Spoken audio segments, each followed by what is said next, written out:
My name is Ella Martinez, and I'm 28 years old. Most people who know me would say I'm practical. I work as a project coordinator for a construction firm in Austin, Texas. My job is all about timelines, budgets, and making sure everyone stays on track. I've always believed that if you plan things properly, they fall into place. That's how I've lived my life: organized, efficient, dependable. My wardrobe reflects that too. Neutral colors, comfortable fabrics, classic cuts. Nothing flashy, nothing trendy, just clothes that work. I never thought my clothing choices would become the crack that split my entire relationship wide open. Before we jump back in, tell us where you're tuning in from, and if this story touches you, make sure you're subscribed because tomorrow, I've saved something extra special for you. My boyfriend Connor, 30, used to joke that I dressed like I was always ready for a parent-teacher conference. At first, I'd laugh it off. He worked in commercial real estate, always in sharp suits and expensive shoes, so I figured he just had different taste. We'd been together for 3 years, living in my townhouse for the last 18 months. I covered the mortgage and most of the bills. He contributed what he could, or at least that's what he told me. Connor had this way of making me feel like I was the lucky one, like I should be grateful he stayed despite my boring personality and my boring clothes. Then came that Saturday afternoon in late September. We were getting ready to meet his colleagues for drinks at some upscale bar downtown. I put on a cream-colored blouse and dark jeans, nothing fancy but clean and put together. Connor walked into the bedroom, took one look at me, and his face twisted into something between disgust and disappointment. He shook his head slowly and said, "You dress like a high school teacher on laundry day. I'm embarrassed to be seen with you." The words hung in the air like smoke. Not angry, not shouted, just stated as fact. Like he was pointing out that the sky was blue or that water was wet. I stood there in front of the mirror, frozen. My reflection stared back at me, the same woman I'd always been. But suddenly I felt small, inadequate, wrong. Connor sighed, grabbed his keys, and added, "Just change into something that doesn't scream clearance rack, okay? We're meeting important people." Then he left the room. I didn't cry. I didn't argue. I just stood there, staring at my clothes hanging in the closet, wondering when I'd become something to be ashamed of. That comment should have been my wake-up call, but instead, I changed my shirt. I put on something tighter, something with a lower neckline, something that felt like someone else's skin. When Connor came back, he smiled and said, "Much better. See? You can look good when you try." We went to that bar. I smiled at his colleagues. I laughed at their jokes.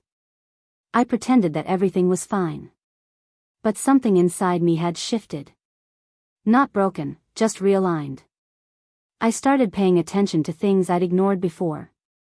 Connor had always been vague about money. He'd say he was stretched thin, that real estate was unpredictable, that he'd catch up next month. I never pushed because I didn't want to seem controlling. But after that Saturday, after that comment about my clothes, I started looking closer. The designer watch he wore, the one he said was a gift from a client. The new leather jacket, supposedly a sample sale steal. The cologne that cost more than my entire week's grocery budget. He said he was barely scraping by, yet somehow he always looked like $1 million. Then there were the late nights. Strategy meetings, networking events, client dinners. All with his boss, a woman named Vanessa, 42, who Connor described as a mentor and a visionary. He'd come home smelling like expensive wine and her perfume, a scent I recognized because he'd once told me she wore something custom blended. When I'd ask about his evening, he'd smile that patronizing smile and say, "Babe, you wouldn't understand. This is how deals get made. It's not all spreadsheets and schedules like your world." He was right about one thing. I do like schedules. I like structure. I like knowing where things stand. Which is probably why that Tuesday evening, 3 weeks after the laundry day comment, I finally stopped pretending I didn't notice the pattern. Connor was getting dressed again, expensive cologne, tailored shirt, that swagger that comes with secrecy. He checked his reflection twice and said, Vanessa wants to go over some listings. Probably grabbing dinner after. Don't wait up.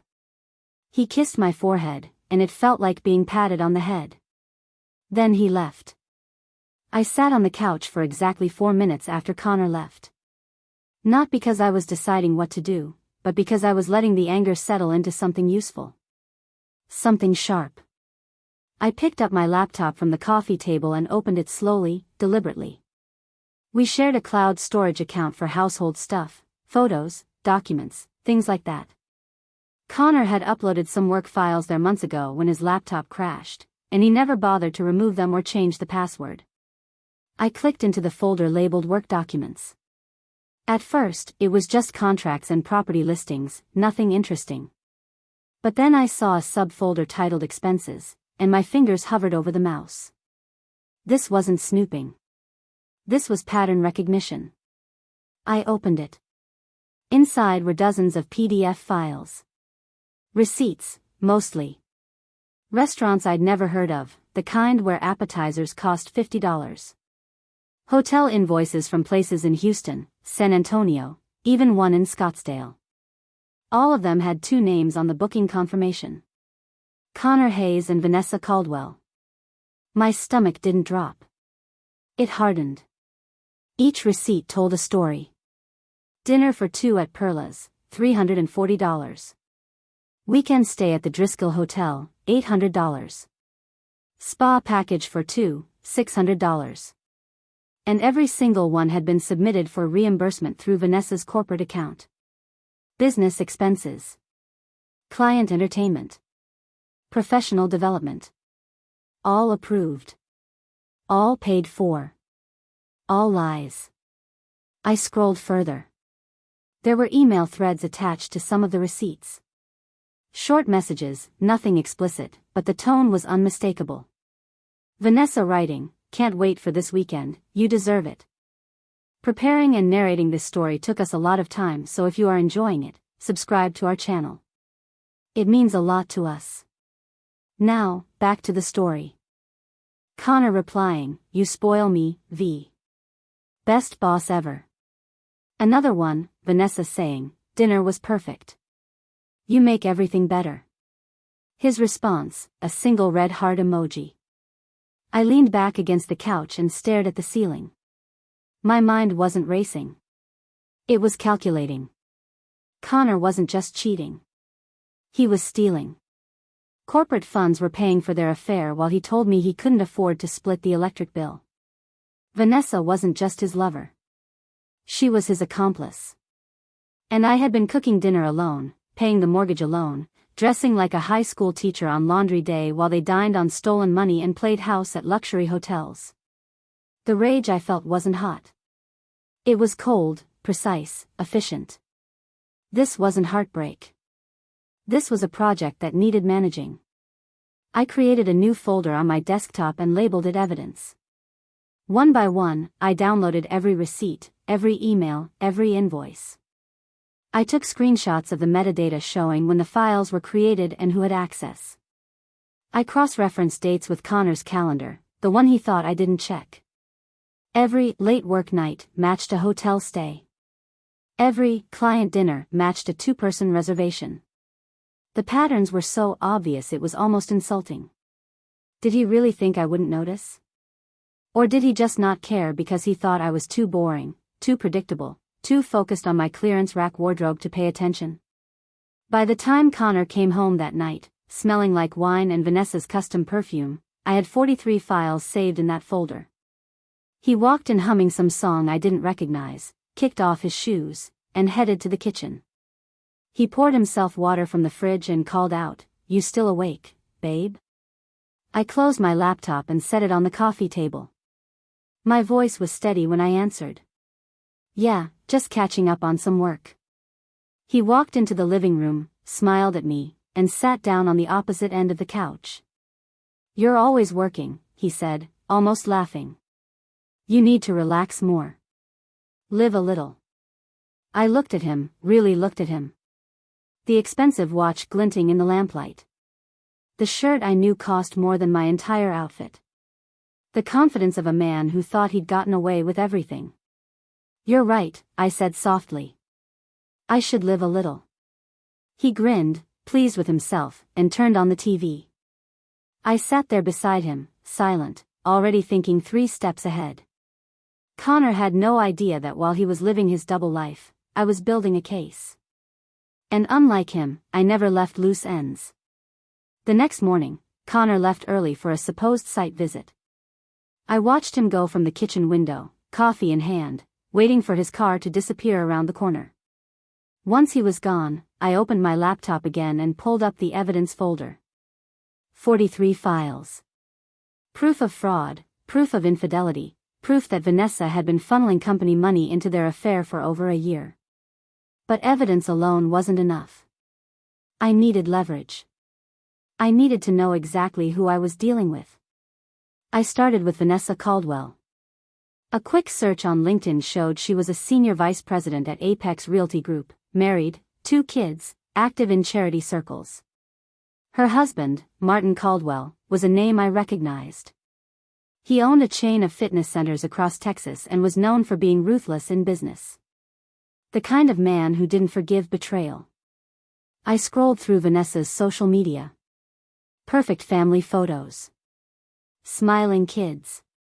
Anniversary posts with Martin. Every image was a lie, and I had the receipts to prove it. I spent the next 2 weeks playing a role I never thought I'd have to play.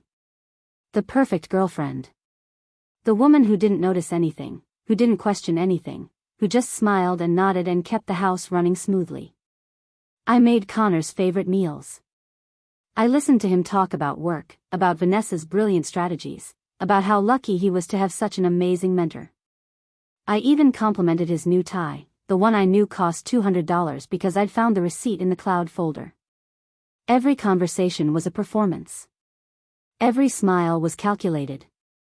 Connor thought he was getting away with it, thought I was too focused on my boring job and my boring clothes to see what was happening right in front of me. But I saw everything. I was documenting everything.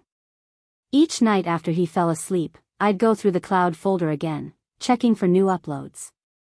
And there were always new uploads. More dinners, more hotels, more proof that my relationship was funded by corporate theft. I started mapping out a plan. Not a revenge fantasy, but a systematic approach to dismantling what they'd built. Vanessa had approval authority over expense reports. That meant she was the one signing off on fraudulent claims. Connor was submitting them, benefiting from them, and lying about his financial situation to me. Together, they'd created a paper trail that any decent auditor would spot in minutes. The question wasn't whether they were guilty. The question was how to make sure the right people saw the evidence. I researched Apex Realty Group's corporate structure. They had a compliance hotline, an ethics committee, and a very public commitment to transparency. Perfect. I also learned that Martin Caldwell, Vanessa's husband, had recently invested in Apex as a minority partner. That meant he had access to financial records. That meant he had standing to ask questions. The pieces were falling into place, but I needed timing. I needed one more thing to make this airtight. That thing came 3 days later. Connor came home carrying a large shopping bag with a designer logo I recognized. He set it on the dining table with a satisfied grin and said, "Early birthday present for myself." Vanessa helped me pick it out. I walked over and looked inside. A leather messenger bag, the kind that costs over $1,000. The receipt was still in the box. Purchased by Vanessa Caldwell, corporate card, labeled as office supplies. I felt something click into place. This wasn't just expense fraud anymore. This was personal enrichment using company funds. This was theft on a level that could trigger criminal charges. I looked at Connor, who was admiring the bag like a kid on Christmas morning, and said, "It's beautiful. She has great taste." He beamed. "She really does. She says I deserve nice things."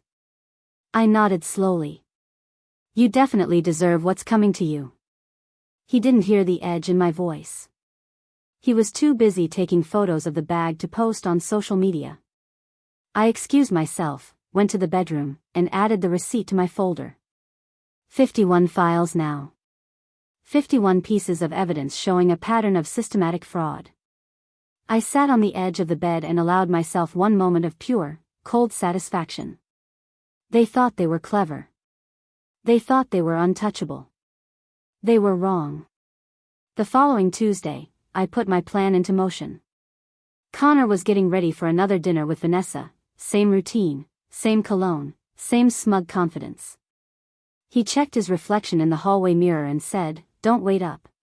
Vanessa wants to celebrate closing the Riverside deal. Probably be a late one." I walked up behind him, adjusted his collar like a caring girlfriend would, and said, "Have fun. You've earned it." He kissed my cheek and left.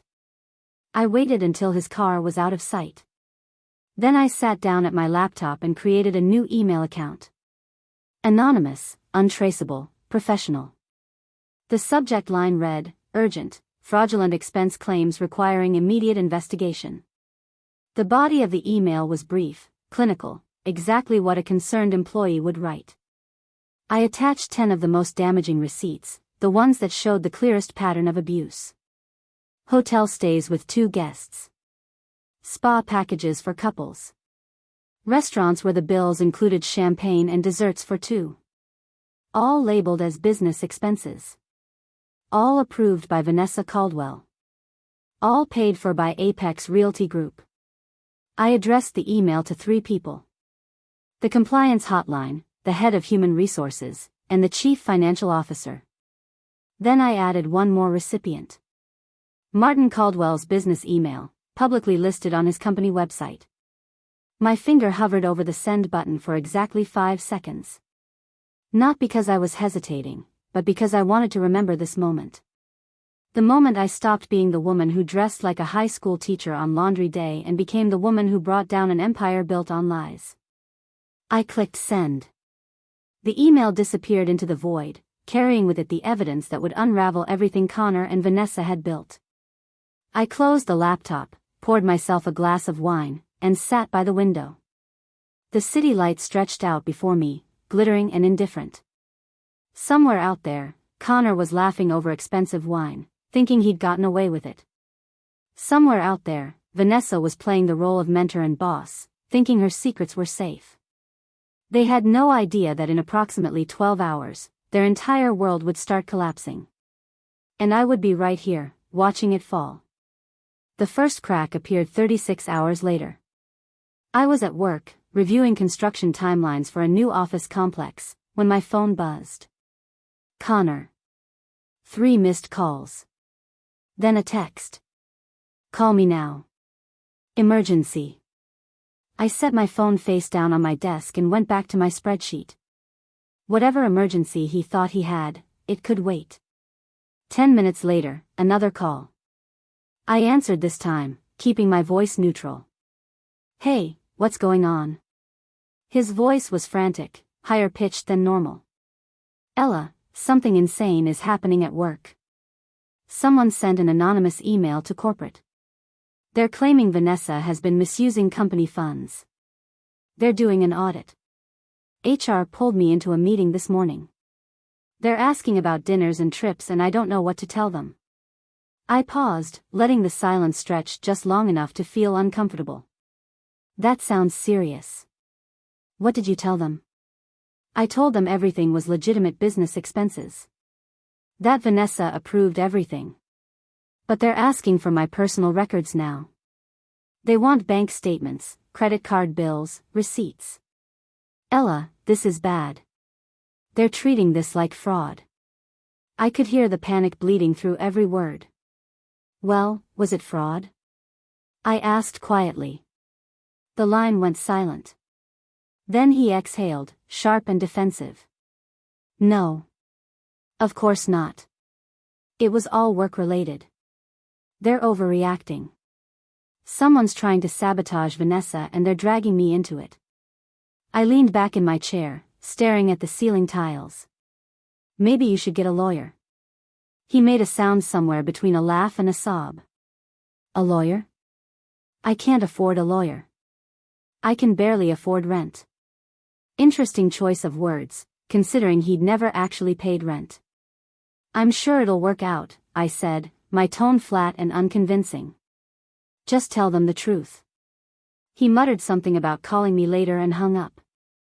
I set my phone down and smiled at my computer screen. Phase 1 was complete. That evening, Connor came home looking like he'd aged 5 years in a single day. His face was pale, his shirt wrinkled, his confidence shattered. He dropped his keys on the counter and slumped onto the couch. They suspended me, he said, staring at nothing. Pending investigation. They suspended Vanessa too. Her husband showed up at the office today. Martin. He was screaming in the lobby about company funds and infidelity. Security had to escort him out. Ella, this is a nightmare. I walked over and sat on the opposite end of the couch, maintaining distance. Did Vanessa say anything? He shook his head. She's not allowed to contact anyone from work. HR's orders. They're treating this like a criminal case. They mentioned embezzlement. Corporate theft. I could lose everything. He looked at me then, really looked at me, like he was seeing me for the first time in months. I need your help. I need you to tell them we've been together this whole time. That those hotel stays and dinners were explained to you. That you knew about everything. I tilted my head slightly, studying him. You want me to lie for you? He reached for my hand. I pulled it away. Not lie. Just confirm that everything was legitimate. That I've been transparent with you. Please, Ella. I'm begging you. The desperation in his voice was almost satisfying. Almost. Let me think about it, I said, standing up. I need to process all of this. I walked to the bedroom and closed the door behind me, leaving him sitting alone in the living room he'd never helped pay for. The next morning, I woke to find Connor already gone. No note, no text, just an empty bed and the faint smell of his cologne lingering in the air. My phone buzzed around 10. Unknown number. I answered. Ms. Martinez? A woman's voice, professional and clipped. This is Jennifer Ramos from Apex Realty Group's legal department. We're conducting an investigation into expense report irregularities involving Connor Hayes. We understand you're in a relationship with him. Would you be willing to answer some questions? I sat up straighter, suddenly very awake. Of course. What do you need to know? She asked about Connor's financial contributions to our household, about trips we'd taken together, about whether he'd ever mentioned Vanessa Caldwell outside of work. I answered every question honestly, calmly, precisely. No, he didn't contribute much financially. No, we hadn't traveled together in over a year. Yes, he mentioned Vanessa frequently, always in glowing terms. Yes, he often came home late smelling like perfume that wasn't mine. The fallout was swift and brutal. Within 2 weeks, Vanessa was terminated. Apex Realty Group released a statement about their commitment to ethical practices and zero tolerance for misconduct. Connor was fired 3 days after her. No severance, no references, just a letter detailing the grounds for immediate dismissal. Martin Caldwell filed for divorce and launched a civil suit against both Vanessa and Connor for restitution of funds. The local business journal picked up the story. Suddenly, Connor's name was attached to words like fraud and embezzlement.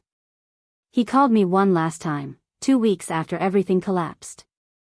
His voice was hollow, defeated. Ella, they're saying I have to pay back over $40,000. Martin's lawyers are coming after me personally. I have nothing. My career is over. No one in real estate will touch me. I need help. I need somewhere to stay. Your place, just temporarily, until I figure this out. I stood by my bedroom window, looking at the street below, at the life I'd built without him. Connor, do you remember what you said to me that Saturday? Silence. You said I dressed like a high school teacher on laundry day. That you were embarrassed to be seen with me. His breathing was ragged. I was angry. I didn't mean it. I continued, my voice steady and cold. You made me feel worthless while you spent stolen money on hotels and dinners with your boss. You lived in my house, ate my food, and told me I wasn't enough. And now you want my help? He started to speak, but I cut him off. You're not welcome here. Not tonight, not ever. Whatever happens to you now, you earned it. I ended the call and blocked his number. No anger, no tears, just quiet resolution. 3 days later, I learned that Vanessa's husband had won a significant judgment in civil court. Connor's wages would be garnished for years. His reputation in Austin's real estate community was destroyed. He'd moved back in with his parents in Dallas, starting over at 30 with nothing. I repainted the bedroom, a soft sage green that made the morning light feel warmer. I bought new furniture, pieces that were mine alone. I even treated myself to a new wardrobe, not because Connor's words had power over me anymore, but because I wanted to. Some pieces were practical. Some were bold. All of them were my choice. One evening, I stood in front of my closet, looking at clothes that finally felt like mine, and whispered to myself, turns out the high school teacher knew exactly what she was doing. Up next, you've got 2 more standout stories right on your screen. If this one hit the mark, you won't want to pass these up. Just click and check them out.